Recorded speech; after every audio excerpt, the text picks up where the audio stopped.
Hello, Mr. Dave Bennett. How are you doing, my friend? It's good to see you again. Part Hey, three. Jill.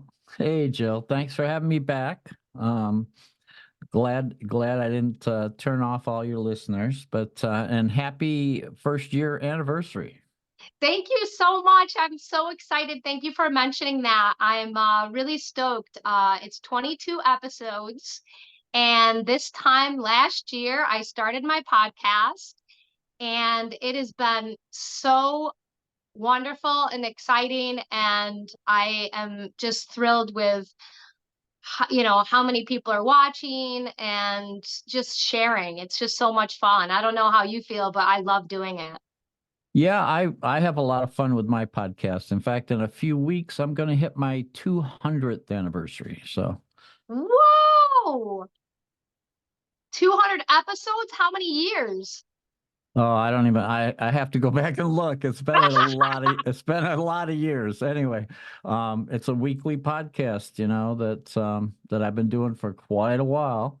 Um, and I love it. I absolutely love it. I don't have a lot of followers, but not on the scale of, some podcasts, but I have, I have some respectable numbers, so I'm happy. Yeah, I just feel like it's just fun. We're in the time frame of sharing, and podcast is the way to share, and YouTube is the way to do it. And I know a lot of people are doing all different kinds of places they're sharing, and they're doing stuff on TikTok. I haven't stepped into those realms yet. Have you gone to that realm yet? My podcast is it's only 15 minutes. Mine are very short. They're just they talk about different contemplative living kind of concepts. But mine are easy to break up. And so I've done a few, not many, but I've done a few shorts and reels and posted a few on TikTok. But but they're easy to break up into like 1 or 2 minute little segments that are, but I just haven't, I haven't gotten into a regular habit of it. So, Yep, I haven't stepped into those waters yet. One of these days, maybe. I've been told by a few people to step into that realm, and we'll see. We'll see if I feel guided to. But I want to step right in because I know you don't have a lot of time tonight. We might have to do a part two, so we don't have to rush your whole story because I don't know how much of it we can tell in 1 hour, but we will certainly do our best. But I want to jump right in to a lot of people know that you've had, they know about your near-death experience, but I don't think as many people are aware of your courageous, you know, uh, marathon with cancer. I don't like to say battle because it's not a battle. no. Um, Oh, it's a journey with cancer. And mhm. you're on the other side of that and stage 4 cancer, lung cancer. And I just want to have people understand all the things that you went through and give some of your wisdom, some of your hacks, and share with people that story. So I'm just going to throw it right over to you and let you jump in. Yeah, well, after the near-death experience, I had a number of spiritual experiences, and each one kind of built on the next, basically, kind of teaching me to be more connected with my higher consciousness, my higher self, whatever you want to call it. Um, and I was communicating with spirit, what I call spirit, which is my soul family on the other side. And so I had developed that communication. And when you listen to my near-death experience, I talk about in the life review where I actually previewed part of my life. Well, having cancer was one of those moments. And oh gosh, I can't think of her name. Uh, we'll get to it. Um, so in 2000, I was in my office at the dialysis center, and Jill, you were working there at the time, Mhm. and and I had it felt like my back exploded. Um, Leading up to it, I'd had a number of chronic pains in my back and numbness in my in my right arm, and it wasn't my left arm, so I didn't think I was having a heart attack, but it was my right arm. And I attributed a lot of it to carpal tunnel because in those days we were just starting to do a lot more keyboarding and stuff like that. And so that's self-diagnosis, the worst thing we could do. But anyway, I that's what I thought was happening until all of a sudden I was sitting in my office, and my it felt like my back was going to explode, or it did explode, and I got up, I walked into the director's office, um, and I told her I wasn't going to make the meeting that we were about to have, and I walked up to the ED, the emergency department. And Jill, that's a few blocks up there, right? From where we used to be, yeah, it was Yeah. definitely Uh, a hike. uh, It was a big hill uh, you had to walk up, yeah, actually. I had to walk up this hill, and I get to the emergency department and I present myself to triage, and they're busy, of course, but they know me because I'm one of the managers at the hospital. I do a lot of the safety inspections through the hospital and stuff, so they knew me. But they quickly triaged me, and they first thought I was experiencing a heart attack or something.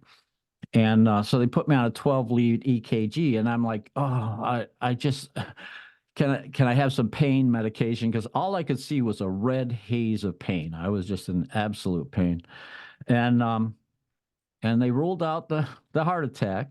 And those of you that know my near-death experience know that there were three things that I took from it: acceptance, tolerance, and truth. And tolerance was a big thing at this moment because I was being very tolerant of the healthcare team taking care of me because I wanted some pain medicine really bad, and they couldn't give it to me. And I understood why, because they had to rule out all the symptoms that I was having at the time. So pain medicine could mask some of that. And so they wanted to wanted to make sure they had a right diagnosis before they, prescribed some pain medication. But anyway, eventually they took some x-rays. And Jill, let me tell you, these were the most painful x-rays I think I've ever had. At one point, they actually had me holding some weights while they x-rayed my spine. Oh my gosh. And then they had me on a table and they were twisting me back and forth, taking different different shots at, of my back and my spine because that's where all the pain was radiating at the time.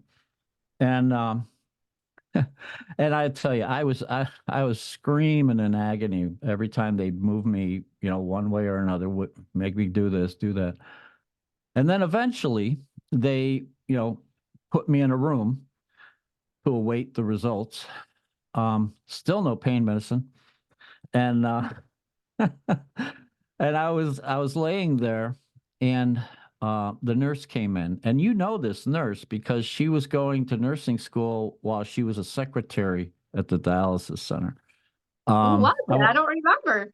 I won't mention her name, Oh, but okay. just I don't have her permission to tell her story. Right, So right, right. right. So anyway, um, she came in, and when she came in, I saw it as one of those moments that I'd previewed in my near-death experience, and when she came in, she had tears in her eyes, and she's going, "Oh, Dave, the resident will be in a minute. He's going to talk to you."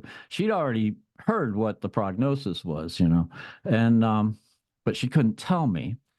And so, sure enough, in a few minutes, meanwhile, I'm seeing this play out, and I had seen it in my life review. And so I was just kind of like, wow, this is pretty cool.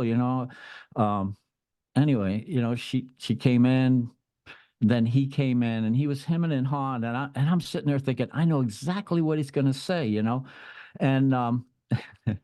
and I know in my next life review that I'm gonna probably feel bad about it, but at the time, I let him sweat it out. Um, I let him kind of suffer that, he had to tell me what was happening. Meanwhile, I already knew exact words he was going to say. And so he said, "Yeah, we found these masses in your spine or yeah, on your in your lungs that have metastasized into your spine, and they've eaten away 2.5 bones of your thoracic, and your spine is collapsed. And we'd like to keep you for some more tests. And so they kept me for almost a week, doing all kinds of tests. And they found I had lesions in my hip, my brain, my kidneys. And the funny thing is, during all this whole time, nobody said the word cancer. They just, it was all tumors and lesions and stuff like that, But um, and so at the end of the week, they decided, well, we're gonna, because I had a few doctors consult me. And meanwhile, I talked to our medical director in the dialysis center. I said, if you had stage 4 lung and bone cancer, who would be your neurologist? No, who would you pick to treat you? And so, we talked it over a little bit, and then I got a hold of a you know a a few doctors, and and they agreed to be on my team, my care team, because one of the doctors that came and consulted said, Dave, you only have about 8 weeks. It's Unbelievable. it's in your spine, it's in in your hip, your brain, your kidneys. It's just moving very rapidly, and there's not much reason for me to consult. And I said, that's good. Thank you. You're not my doctor. And I sent him packing, and so I picked my care team, and we did traditional, but I also listened to my guidance and used some um, traditional approaches as well. So we did chemo and radiation at the same time. And this is back in 2000. And at that time, for stage 4 lung and bone cancer, they weren't doing that because it was an incredibly aggressive approach.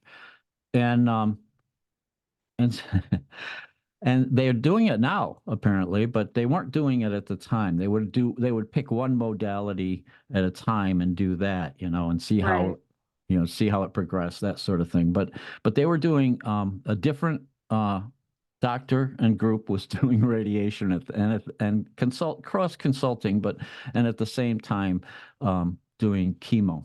And oh my God, let me tell you, the cancer was bad enough, leading up to, like I said, I just had some mild symptoms, but when my spine collapsed, that's when it really presented. And the thing that really blew my mind was that I had seen it in my life review, but I also saw I was going to live beyond it.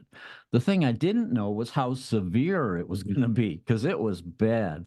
Um, it was really bad. And it it disabled me. It took me out, and I I couldn't walk for the longest time. I was pretty much wheelchair bound for quite a while. But within 6 months of treatment and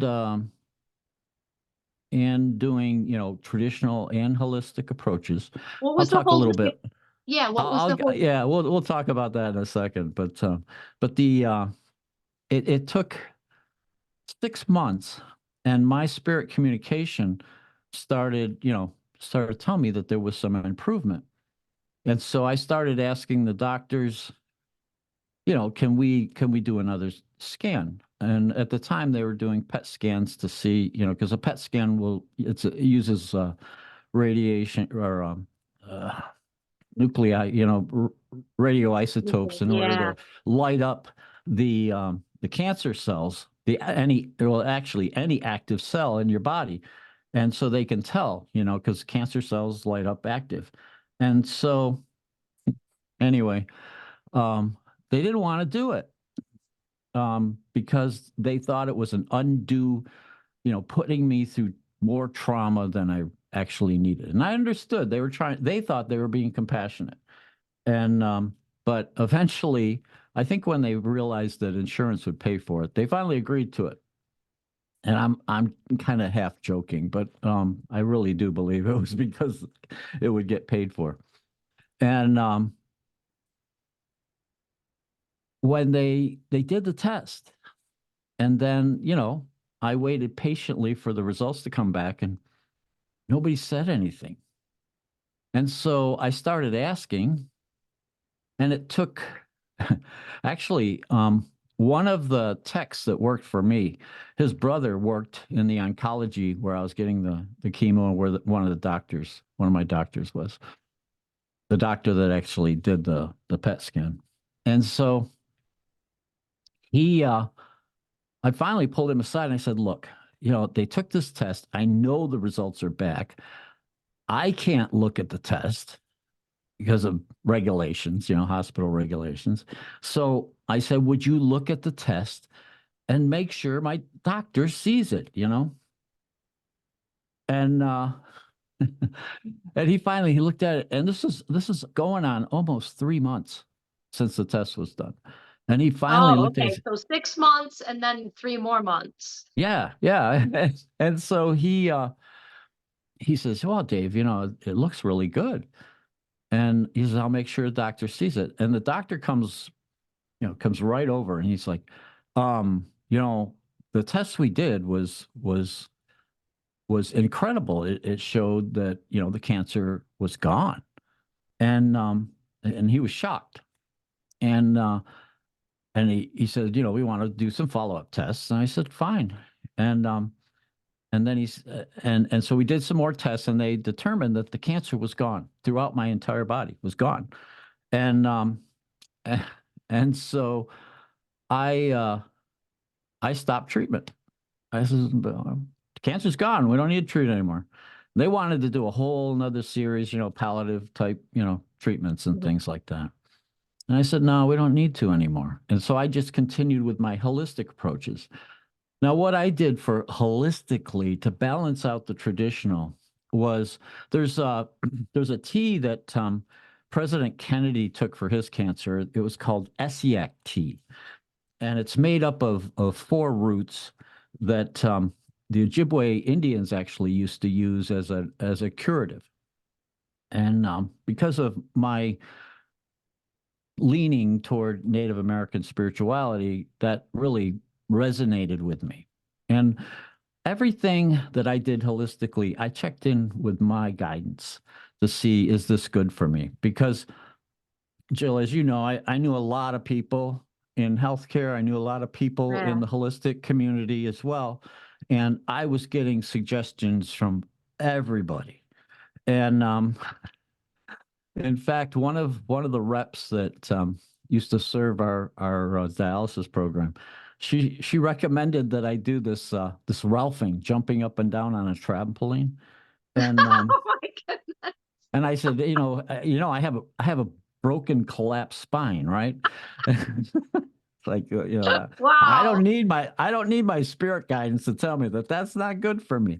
But anyway, I used my guidance when people would suggest something, and if something felt good or if something, resonated, made my heart kind of sing, then I would go and I would try it.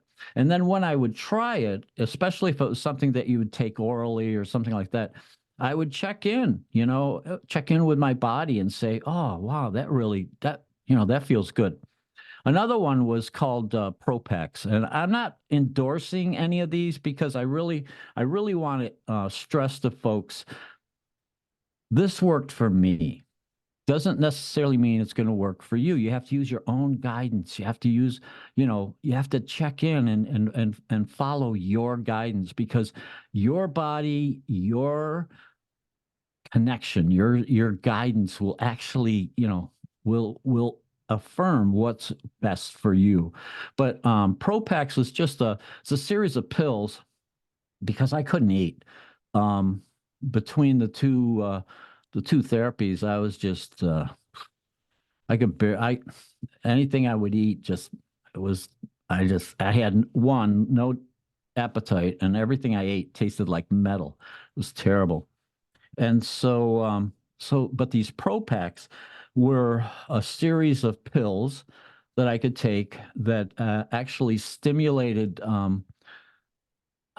There's some enzymes and things that help your digestive system so that you can digest what little bit of food you do take. Plus, the other pills were actually enough nutrition to actually keep you going.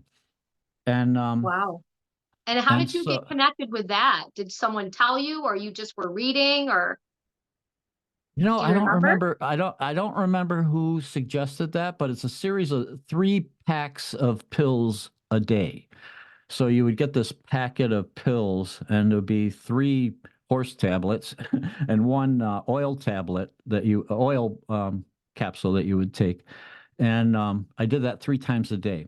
The Essiac I did twice a day. In the morning I would drink tea, Essiac tea, and in the evening I would drink Essiac tea. And I still take the Essiac tea on a daily basis to this day. Um, and then one of the things, well, two other very important things was attitude. Yeah.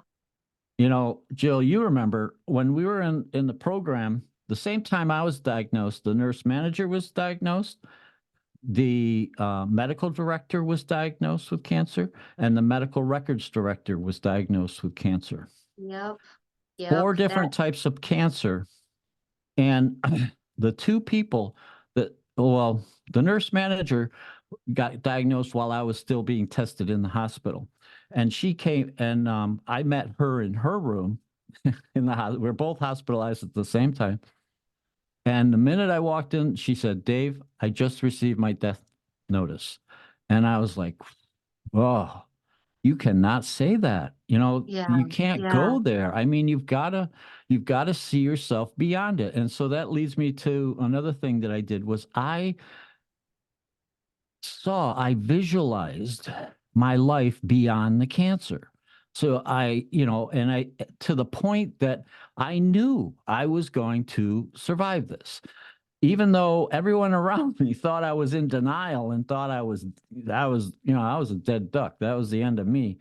But I didn't see it that way. It wasn't my reality. My reality was I was going to live beyond it. And Cindy, my wife, she at the time she wasn't my wife at the time, but she said, "No, no, no, we're on the 10-year plan. We're gonna get past this." Well, that was, 23 years ago, so we're still going strong.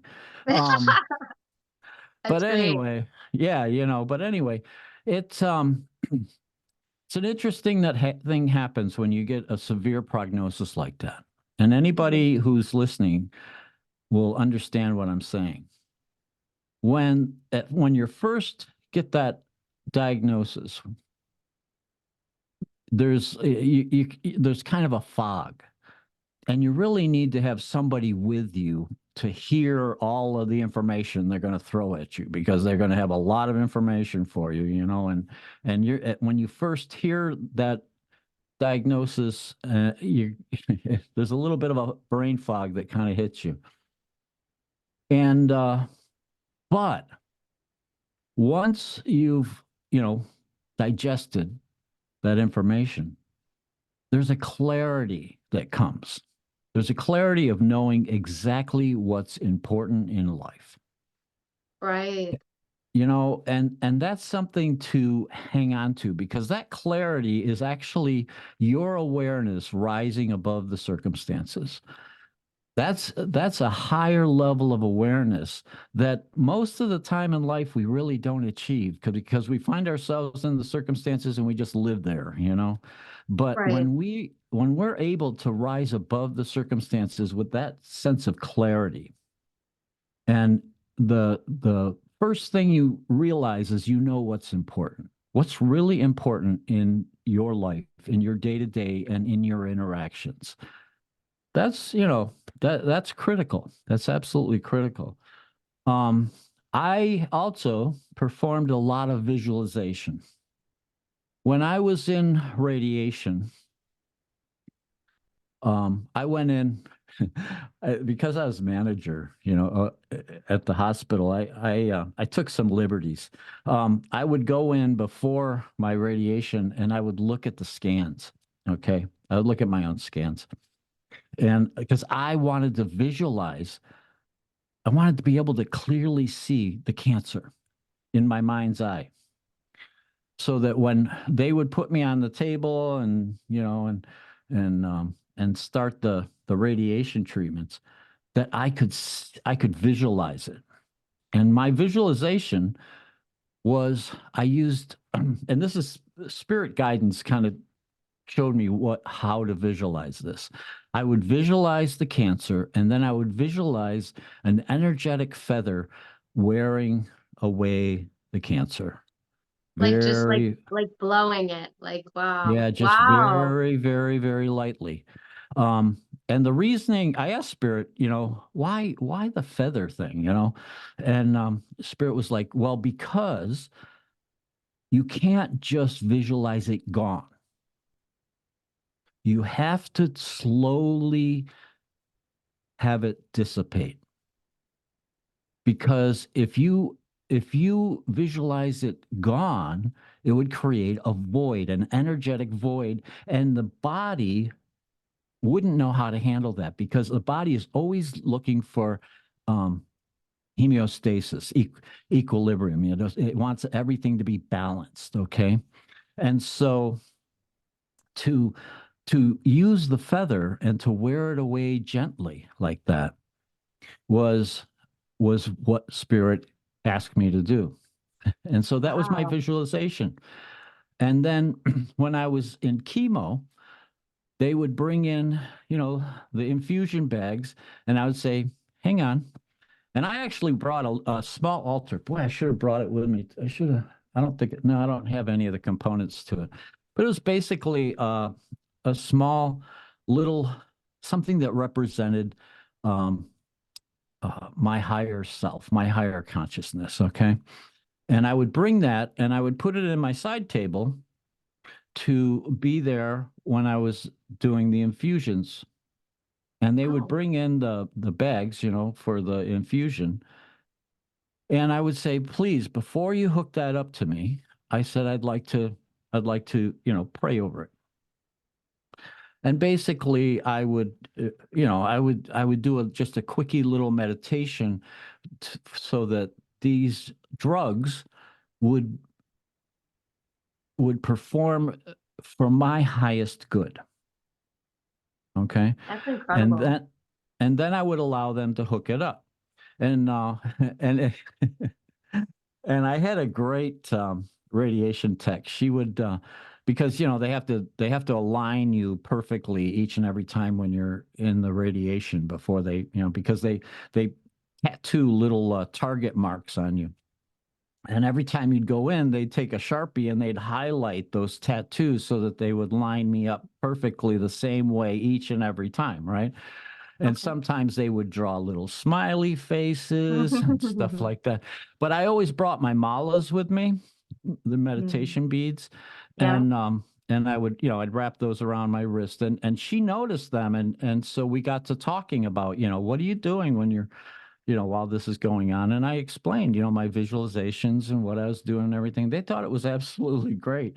And so they would have a lot of fun with me, playing little games. And we made light of the situation. But that comes back to the attitude again of knowing that you're doing what absolutely you need to overcome this obstacle. Like you said, it's not a battle, you're overcoming an obstacle. And do you kind of think like the way that I see it is like you're be almost like you're becoming friends with a different part of yourself that isn't a part of yourself that's it's something that you need to like let go of. So it's like some part of yourself that served its purpose and you're honoring the serving of whatever this is. So it brought you to this place and it brought everyone else around you to this place. And you had all these encounters, and it's almost like you're honoring it to leave, but it's not like there's no anger, there's no negativity. It's all just Right. like it's like a feeling of just release, letting go, just like letting anything go. Like everything goes and stays and goes, and it's like non-attachment. It's like Buddhism. It's like that whole idea, right? Well, it's even more than that. At least for me, it was. I was another thing that I practiced during this whole thing that and it gave me some other things I'll talk about holistically that I did in my visualizations um, was it spirit taught me to be grateful for what I was experiencing, grateful for everything in my life, everything that led up to it, the present moment, and my future. Now, a lot of people at the time thought that was nuts to be grateful to be going through this because it was there was an amazing amount of suffering. But you got to remember, I had a collapsed spine and I'm walking around, jumping up on tables, getting radiation, stuff like that, and I had a collapsed spine. Um, Yeah, it how did was, you find gratitude in that? Like, how did you dig into that? Please explain.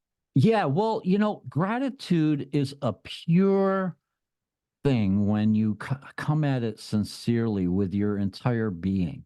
In fact, I use it to this day as a way to start my meditations in the morning. Is I use gratitude because I still suffer from a lot of pain. But the gratitude kind of pulls you away from your ego when you are sincerely grateful. And it's almost to that meditative state. So when I start with gratitude, it's just a very short step to stillness Right, because because gratitude in its purest form and to be grateful you have to be grateful for everything. You can't right, pick and choose because that's right, not being sincerely grateful. And right. so you have to be grateful for everything. And in fact, most of the time I was grateful for, what was going on in my life, but I was grateful for all the people that were interacting with me. I was grateful and I wanted more for them than for me. It was kind of weird.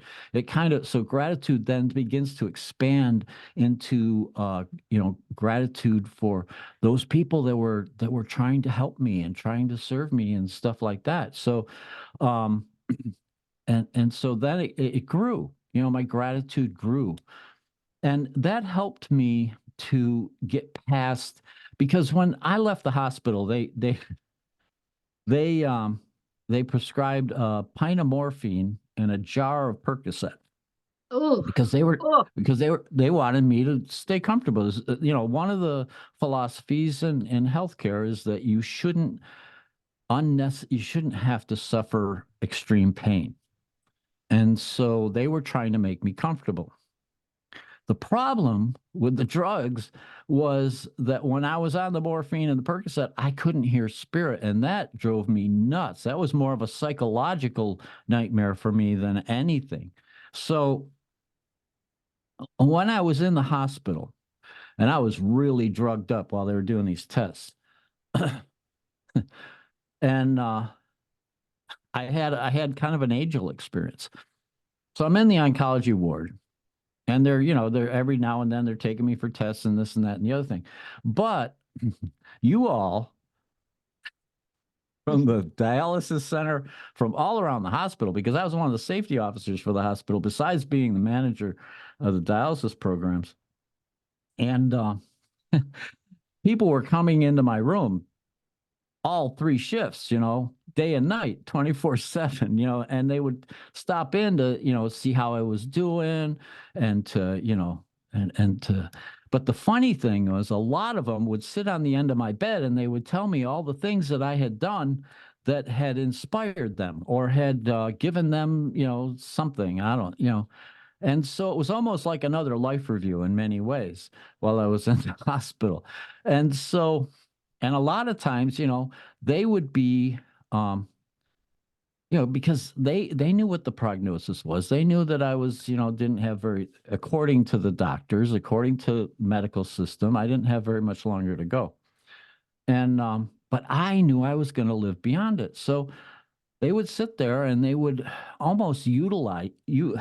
utilize me. I can't even spit it out. Um, well, and I would be the one comforting them, saying, "I'm not going anywhere. This is just something I have to get past, but I'm going to survive this."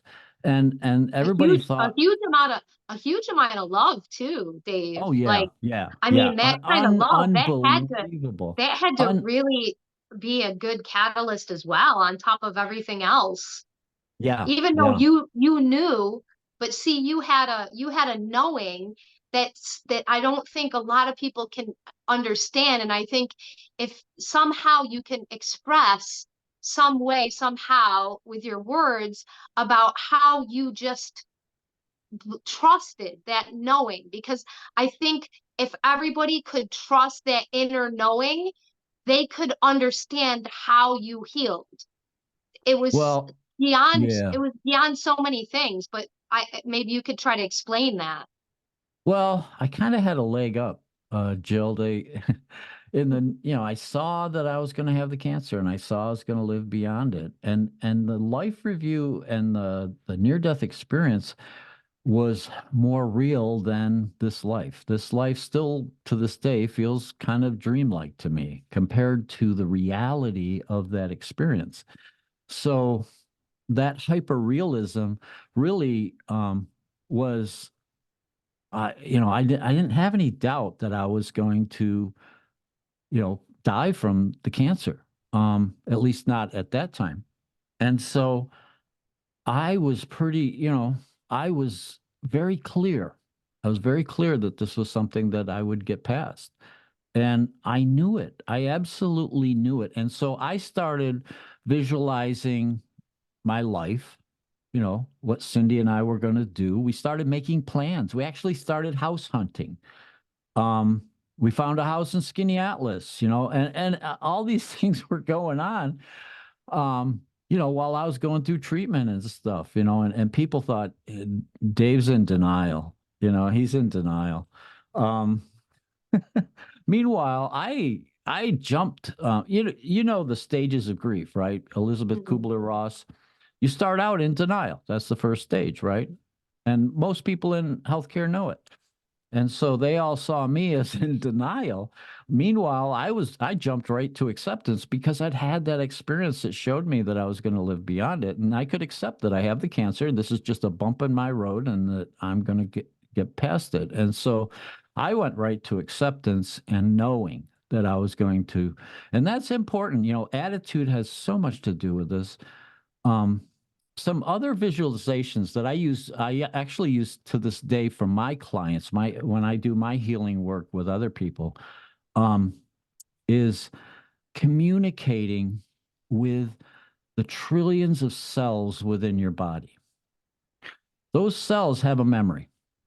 And if you communicate negativity, if you communicate that I'm dying and things like that, they're going to take that resonance and they're going to help you achieve Right, right, right, whatever you so the mess you have to send them a message. And you mentioned love is key. You have to send your body and those trillions of cells, and any way you want to visualize it. I visualized it as these bubbles, like these cleansing bubbles would communicate with the cells of my body, and that they would imprint that message of strength, vitality, healing, and especially love.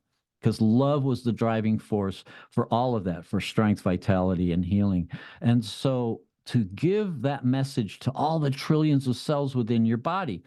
And another thing that I do nowadays is when I give that message to a client, to their body, I also see that the cells that can't hear it, that they're allowed to burn away and the ash is carried back to the universe where it can be transmuted back into love, and that the new cells coming in already will have that message imprinted. And so wow. that's because, we know science has shown us that, our body is constantly being replaced. All the cells in our body in 7 years will be completely replaced. And so when we can communicate those powerful messages to the cells, that's our physicality.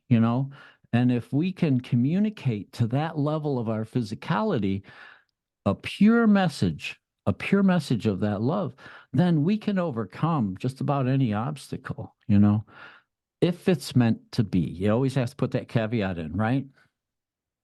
Yes, yes, because it might be someone's fate, because they chose before they were incarnated that they were going to pass from an illness like cancer. So in that situation, s- not hurting them, doing all the things that you're talking about, but also being not attached to the outcome.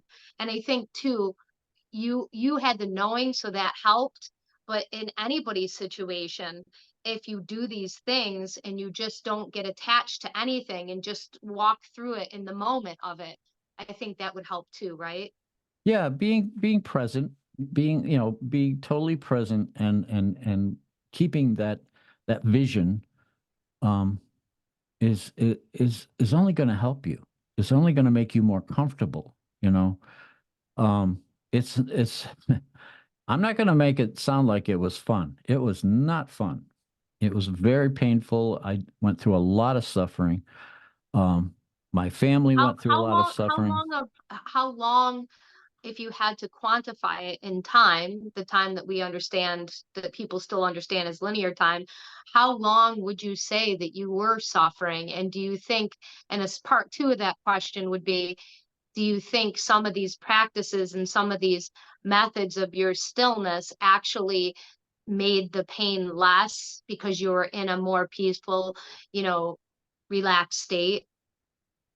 Yeah, well, it was a good 2 years. Um, I mean, the cancer treatment, all of that was about almost 9 months, but it was 6 months, and then I was cancer free, and then it took a while to read the tests before we ceased treatment. So that's a whole level of suffering all by itself. Those treatments were horrific. They have more options now than they had then. Um, but the but then I had a collapsed spine, and I had to live with a collapsed spine for over a year before they would agree to treat it or to operate. And then I went through a series of 3 surgeries that corrective surgeries, where they built a titanium construct around my spine, realigned my spine, built it back up, and and I had another moment, a very clear moment with spirit, during uh, one one of the surgeries. They were going to remove the lung that originally, well, remove most of the lung, the right lung, that had the cancer that had started the whole problem. And they were going to work on stabilizing my spine at the same time. So they were going to combine this really incredible surgery, something that they had never done before. And so I had a talk with Spirit, and Spirit said, "Well, if they do the lung operation at the same time as the spine stabilization, you will expire. You won't make it through the operation." And I said, "Okay." And they said, "But if they just do the spine stabilization, you'll be fine." And so I said, "Okay." And they said, "But you have to allow this to play out. You can't influence this." And so I didn't say a word to my doctors. I didn't say a word to Cindy. And all the way up to I'm dressing out for the surgery. I'm getting on the gurney, and I know I'm not going to make it because we're going to do both. And so I'm laying on the gurney, and I'm saying, to Cindy, all right, yeah, I'm going in for the surgery now, you know, and she could sense, because my those that know Cindy, she's a psychic. She could sense something wasn't right, but I wouldn't tell her because I couldn't influence the moment. And then the doctor came in, the anesthesiologist comes in, the nurses come in, they prep you, they do all that, and I'm all wired up and ready to go. And then the doctor came in and said, we're not going to do the cardiac part of this, or we're not going to do the lung section of the surgery. We're just going to do the spine stabilization. And I was like, it means I'm going to, make it through this. And sure enough, so I made it through. Of course, I'm still here. But that was a clear communication that sometimes, spirit will share something that just for your clarity. Um, and it's not, and this happens sometimes with clients too. It helps me to energetically do some healing work with them if I understand, see the whole picture. And so it's kind of a strange thing. You don't hear a lot about that, but people that are um, in energetic healing and stuff, they'll know exactly what I'm talking about. That sometimes you see a bigger picture than and you're also told that you can't share the whole big picture. And Right, so, right, and I'm sure, right. Julie, I'm sure you've experienced that yourself at times. Yes, yes. Sometimes you Yes, see there's a lot of stuff that you go it's not through and that in there. you're Well, a lot of times too, it's not about you. It's about the people you're interacting with. You know, it's and so because we get so self-involved a lot of times that we feel like we have to, that we have to be a catalyst, and not necessarily. Sometimes um what we learn and what we're working with is about other people, and about their journey and about their path, that sort of thing. So it was something to do with the surgeon that was gonna do the lung section. It was something to do with him. That's all I know. I don't know exactly what it was, but there was something going on with him. And so it wasn't my journey. It wasn't, but I knew, the outcomes. I knew what the chances were. So it's kind of interesting. that's amazing that you trusted in those moments. That's the key, like that's really important. The takeaway for me from what you just said about that is that even though you were agreeing to both, somehow you understood and knew that you were going to come out the other end, but you didn't know exactly how how it was going to play out. But you also knew that you weren't allowed to verbalize anything and you weren't allowed to step into it in a conversation with anyone. You just had to literally be in that centered place of knowing and trusting that your spirit, that your higher self was guiding this for you to make it through it. And so in a kind of in a way, you had to sort of be like a teacher in the sense of, like you said, being that mute, being quiet. It's like sometimes you feel like, the personality wants to speak, but the soul's like, shut up. Like you're an empty vessel, just do your job. Not, Yeah. not that crudely, but you know what I'm saying. It's like Yeah. sometimes, we want to speak and then we realize no, this is not the time, and it's you listening to that guidance and really trusting it like 150%. Yeah. And I could tell Cindy after the fact, and she was not happy with me because, but but Oh no. I knew what, in fact, when the cancer diagnosis originally came down, part of me was going, yes, I can go home. You know, this is my opportunity to go home. But then I also knew through spiritual guidance that there was a lot of purpose in my healing journey. And when I talk to, especially a number of my coworkers and stuff like that, um, what they went through um, in my journey, and having me leave the program and being there, at the hospitalized and going through treatment and stuff like that, they yeah, they experienced a lot too. And so it's kind of interesting. It's there's a whole when you reach that level of awareness, when you can see how your interactions are playing out with other people, there's a level of responsibility that goes with that, but of allowing them to experience what they need to experience from this. And you can only be there, like we've mentioned, with love. You can be there and just but another thing that I found really important, it was a lesson for me, was to allow other people to be of service for you, because that's their journey, to be of service to you. And because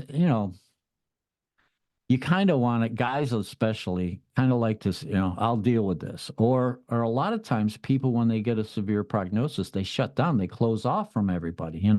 But by doing that, you're not being honest with those that want to be of service. And so allowing them to be of service is, part of their journey, and so you have to allow them their journey. And so that's another way of looking at this. Um, and when you go into gratitude, a lot of times then you start to see, oh, this is really for them, um, to be able to, do something for me that makes them feel better. But then also, I had to accept that one of my best friends couldn't face the what everyone thought was the inevitable end, my mortality, right? And he disappeared. And other friends that I wouldn't, maybe not so much friends, but just close acquaintances, stepped up big time, and so I had to I had to kind of allow that, who wanted to be of service and who needed to run away. um it was very interesting to observe, because a lot of this, you become an observer of, of everything that's going on around you, because especially in healthcare, you have to give away some of your power to the healthcare team, you know, and that's hard. That's hard, Do you think that taught you about vulnerability, Dave? Oh yeah, definitely. A huge lesson for me to allow others to be of service. Yeah, it was really really big for me, because me, Jill. At that time, I was the boss. I was the one making all the decisions. Hey Dave, blah blah blah blah. Hey Dave, and so yeah, Having a lot of control, and having suddenly a you're lot. put in the position that you don't have any control, and then you not only do Exactly. you not have control, but you have to accept the love of all these people, like you said, Yep. some friends, some acquaintances, some people that you never even knew you affected. But Mhm. boy, what a humbling experience. Very humbling, incredibly humbling, and you have to allow that. You have to allow that, and be grateful for what you're learning. Because it is. Um, and also, when do we reach out for our connection with God? When do we do that? When we're at our When lowest we're going to meet low. our maker, when we're suffering, when we're when things are the worst. Yep, that's when we reach out. So, I to me, it's too bad. It's too bad that we have to hit those points sometimes in our life to really reach out. And then a lot of times what happens is once we get past it, then we leave it behind again, and go about our business. And that's another um, poor move, I think. Um, Yeah, I think what you have done and what I've seen from knowing you then and knowing you now is I feel that you've really integrated all of yourself together into this position of who you are right now. Like there's such an integration of your spirit and everything that you do and everything that you are.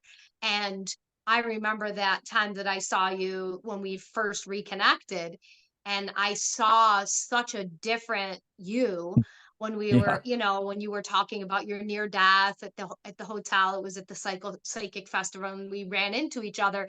I saw that integration, and it was so inspiring for me, because I've been on a journey, and then, connecting with you all that time when you were doing, leading the near death experience meetings and stuff like that. I feel like even then to now, I see so much more of this um peaceful, settled energy in you that has just gotten more peaceful and more settled over time. It's just you have such a calming energy and spirit. And everything that I see from you, from your posts to your words to when I do to the podcast with you, it's always just that same loving feeling. It's wonderful. And I'm just so happy for your path. It's just so inspiring. Yeah. Um, Thank you for that. Thank you so much. When you live it, you don't see it that way to really, but I've put a lot of focus on living my life by what I've learned, you know, and I've had so many spiritual experiences that you can't help but but bring some of that into your, the way you view life, the way that you conduct yourself, the way that, it's hard. I mean, we're human. We all get frustrated. We all fall down. We're all fallible. That's just part of being human. But we can try. And I think the thing that really helps me a lot is is holding my ideals, what I would love to be, what I aspire to be, I know I'll never reach my ideals, but I have them out there as my guiding star that kind of helps me and helps me to, when I come into a situation, how to, do I turn left? Do I turn right? Um, uh, Using my ideals and my connection to my higher consciousness is how I choose to live my life. And and I encourage everyone to look deeply at your heart and recognize, a lot of times we so get caught up in life listening, with our brains, but it's when we connect with our heart and we bring the two together. That's a powerful combination of living by listening to our heart, reasoning with our mind, and bringing it all together, and then interacting, um I don't I no longer I no longer do a knee jerk kind of reactions. That was the me you first met, Way um, back when. way back when. Um, and you knew me actually before I had my second near death experience. You didn't know me when I had my first near death experience, but you knew me when I had my second one. When I was really starting to change. Um, and the paying attention being present, we mentioned that, but being fully here, being fully authentically here and living your life with that connection, with that love in your heart, because we all have that love in our heart, but it's Yeah. tapping into it and bringing it forth, and my big thing is, meditation. Well, I do a podcast on contemplative living. It's all about meditation, so um Yeah, it's almost been a 200 blessing for me. episodes, so Yeah, it's it's definitely been a blessing for my yeah, life. I yeah, sometimes I think about all the things that I've gone through, and I don't think that I would have been able to be where I'm at right now if I didn't have that tool. I think it's a yeah. really, really powerful tool. And if nothing more, it's creates stillness And for peace. you. Yeah. Yeah. Yeah. And that's When we really can live important. And in with the way peace. Yeah. and Yeah. now things are quickening, and I feel like we're having this natural progression. I'm not sure, I wanted to ask you this before we ended things. Mhm. um I How do you see what's happening right now on the planet? How do you see the evolution of human consciousness and our reality? What do you see coming? Because, there's so many different conversations about the dimensional shifts and going into your heart space. And I definitely connect with all of that. I I want to know what you think and what you think this kind of time frame would be for humanity. One, I don't think it's not a light switch for Right. humanity. Of It's not a course. light switch. As much as much as people would love to be for it to be that, it comes by our human evolution is going to come one person at a time. Yeah. We all have to contribute. We all Hmm. have to contribute to a movement of connecting with our spiritual side and recognizing the divine that resides in all of us. And so when we make that commitment, we're starting down the path. And even that is just the beginning, and there's a lot of work. And Hmm. at first it requires a little discipline. Um, Unfortunately, there's not a manual because it's I different for know. each and every one of us. Every one of Right. us, our spiritual path. The old adage, there's many paths up the mountain, you know. Hmm. And so find what works. Believe in something. Bring it home so that you can make that connection with your divine nature and use that. And what I have a lot of hope for humanity because through my work that I do now, I meet a lot of people that are on that journey or beginning that journey or want to begin that journey, Right. and the more people that I see that even want to be, that just developing the want to have that journey. But unfortunately, there's a huge swath of people that are in survival mode. They're just Yeah. trying to survive in this world. And that we need to lift them up. We need to lift them up so that they don't have to be in survival mode. Because when you're in survival mode, you don't have time for spirituality. You don't have time to connect with your divine nature because you have to deal with your physical needs. And Right. so we need to lift those people up. That's what Yes.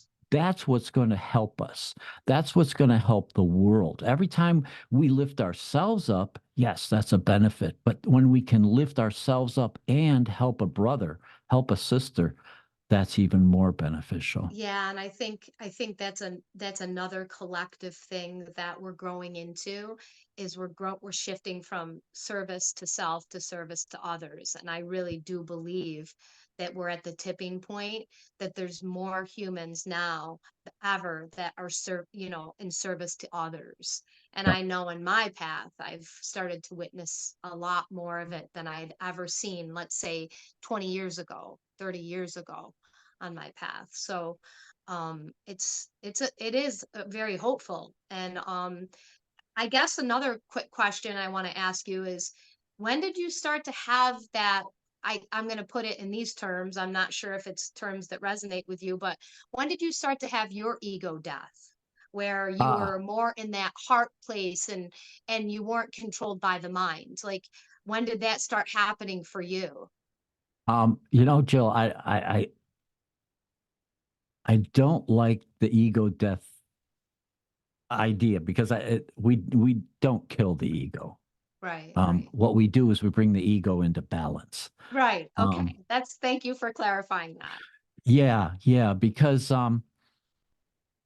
it's a misconception. Many experiencers go through that. They think, "Oh my God, I got to kill this ego because I need to be a better me, and the only way to be a better me is to kill the ego." Right. When actually the ego is very beneficial to us as humans by giving us the drive and giving us motivation.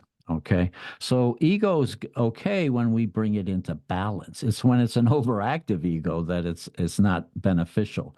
So Right. I think when I started to make the shift, it was for me, it wasn't an instant, again, no light switch. It Yeah. took a little bit of work. And when I realized that it isn't about me, that it's about we. And Right, right. That's been coming up so much for me lately. That is so, I love that. It's so yeah. perfect. And so when I made that connection and when I realized that and that's a transition, that's a transition point. That's one of those pivotal points in your life when you make that and you recognize that not all this stuff belongs to me. I have my own stuff Exactly. and I recognize that and I will work on my stuff, but the other people that cross my path, they have their journey. And so and a lot of times, especially those of us that are empathic, we tend to take on, this extra burden. We We do. don't we don't need to. We don't need to take on that burden because it's you can help them, you can offer assistance, you can offer compassion and compassionate action, but it's not yours to own. We don't Right, own other people's journey. So once I learned that it's not about me, it's about we, and right. that I don't have to own other people's stuff. And that I have my own stuff. And as much as I can help others, uh, where I can, those were the seeds that made the shift for me. That's what, Mhm. and I remind myself of that quite frequently because we get caught up, we get caught up and get pulled aside sometimes from, you know, circumstances and, because we're human and we're easily distracted. The monkey mind is always present. And so we have, Well, the Maya is so distracting. Look at how much we have. Think about when we were young, we didn't even have computers, and now we have cell phones that we can literally pull up any kind of information about anything at any moment. And it's just amazing, but it's terrifying all at the same time.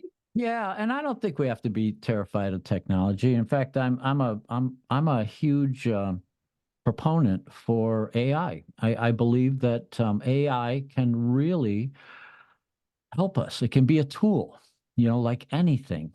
Um, when when the internet first started, everybody thought it was going to be the end of the world, but look how much it's helped us. Look how much it has made our isolation less isolation.